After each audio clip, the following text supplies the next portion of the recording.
Ningependa kujulisha watu wetu Meru County, huu ugonjwa wa COVID-19 bado huko, na mpaka sasa tumeweza kutest cases 6072 tangu ugonjwa huu ulipoanza, na mpaka sasa wale wamepatikana na huu ugonjwa ni 2388, wanaume ni 1505 na wanawake ni 883, na wale wametibiwa na wakopona kwa huu ugonjwa ni watu 1909.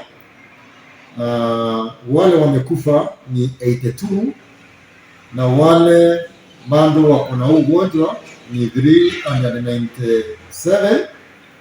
Kati ya hao ambao wako na ugonjwa, wale wako hospitali ni 28, wale wako level 4 ni 22, wale wako St. Teresa's Kirua ni 1, na Mission Hospital ni 3, wote wanakuwa 28.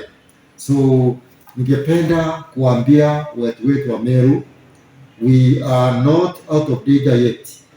Huu ugonjwa uko, tuendelee na kupambana na njia zile ambazo tumefunzwa na Wizara ya Health, nazo ni kusafisha mikono yetu na maji na sabuni. Zingine ni kuwekea barakoa ama kuweka mask, na ingine ni keep safe distance wakati tuko na mikutano hapa na pale.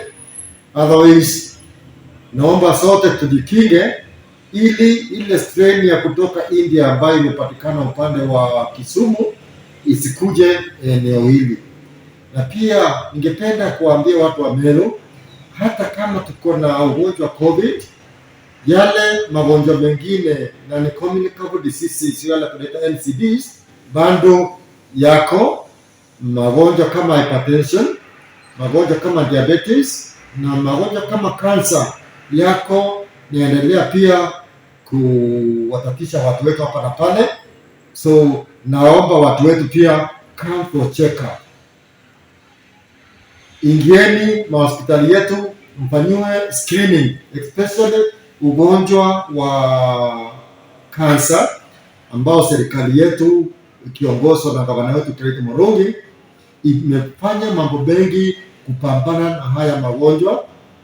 So naomba watu wetu wakuje screening in our Meru Teaching and Referral Hospital, mahali tuko na cancer center ya kutibu haya magonjwa.